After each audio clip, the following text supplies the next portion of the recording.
I'm Steve from Sapphire. I'm Sam from UFV. And we are here in the Gathering Hall at University of Fraser Valley. This campus is in Chilliwack. This space is a really cool space used as part of the Indigenous Studies program. Lots of multifunction programming going on in here. Primarily, what was kind of the initial need to be like, let's get Sapphire involved? Well, the biggest problem was audio. Okay. Because the space has no front of the room. So people can be sitting on any side can become the front. There's no place where you're going to have a presenter standing. They could be standing in any spot.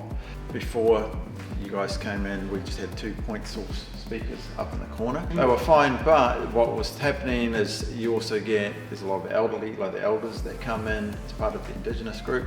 So people who have hearing issues. So those point source speakers obviously are limited in that people that are close to them are getting a full especially blast. if you're sitting, Yeah. You're sitting here, now the speaker's behind you. Yeah. But the person presenting is in front of you. Yeah. Okay. So you're getting that blast of sound there, and the people up here are having a hard time hearing. So we needed to distribute audio much more evenly through the space.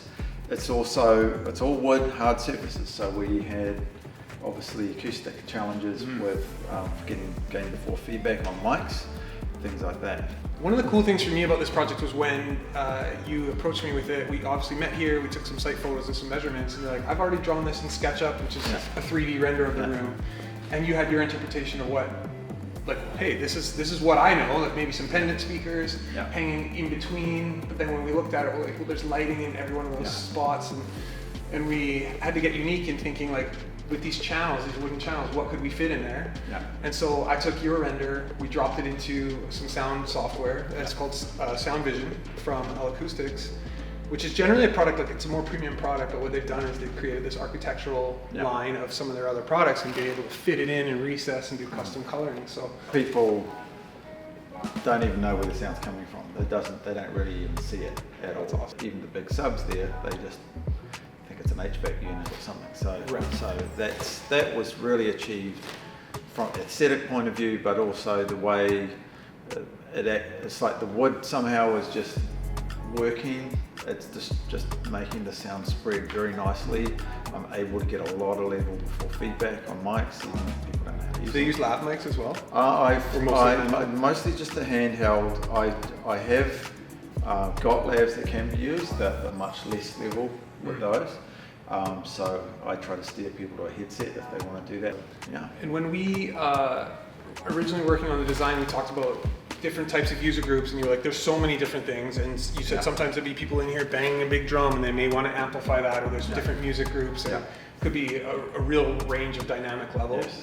And so from these speakers, which is I think it's called the X4i, and it's a 4-inch cone, but it has a high frequency compressor driver in it, which is the same that would be in like a much larger speaker. Even the K12s, the QSC speakers that were in here, has a similar technology to be able to create quite loud volumes if needed. Well, kudos to the university for thinking through, forward thinking into a system that probably 80% of the time is outside of it. It's beyond what's needed, but that you have the ability to go where you need. I'd love to take a look at the user interface, which is awesome. You guys actually programmed it, which is very cool. University of Fraser Valley programs a lot of their own stuff, and the beauty of that is you control the keys to it. If you want to make changes, you can self-support it, and we absolutely love that. So let's take a look at the user interface, the video system, a few of those things, so just give people a better understanding of the system. Sure. Yeah, awesome. So basically our system has, it's got 2 cameras permanently installed. It has an additional camera we can add to the floor, and that's all coming through a Roland video switcher. And we like the Roland for a very specific reason, because we wanted to make it as self-sufficient as possible. We don't want to have to come in and run every event. Then we have with the 2 projectors, they're independent, so we can switch on just one or both at the same time. And when we press it on, we have electric screens. Grandview, I believe, is the brand. We were very happy with those, easy to install. Again, the camera controls right here. We can move the cameras around and zoom in and out, all of that. We can create presets and record presets from here. You'll see right here, says this is the camera that's live right now.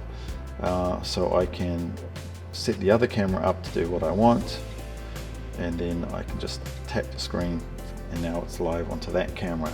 So one of the things that you and I spoke about recently was with the Sennheiser line and the DSP that you're using, whether it's, you'll have to fill me in how you ended up doing it, but that, because you can use, like with wireless, obviously you could have a handheld microphone, or you could have a belt pack that has a headset or a lav, and I remember you phoned me excited one day as you were working on the project, and you said, hey, I realized that I can now, based on feedback from the microphone, if it's the handheld being used, it sends a command, or if it's a belt pack being used, it's sending a command, and then you can recall a different EQ preset for that channel. Exactly. And right now we don't see a preset recall because it's on this one, but if I was to change this to the belt pack, then I've got 2 buttons that come up to tell it whether it's going to EQ for a lav or for a headset. Okay, so users have to be a little bit more aware at that point. Yeah. So I was going to say, well, how are you handling the stream, the audio out to the stream? But to keep it simple, what you've done is you've matched the levels, and then you've given a boost, so that, I don't know how you're doing it, must be mixing to a bus or something.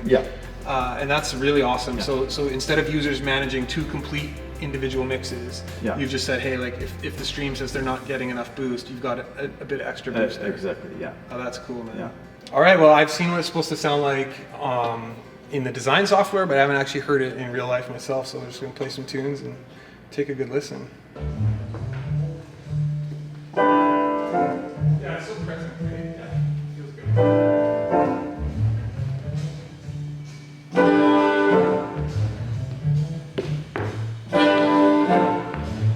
That's great, man.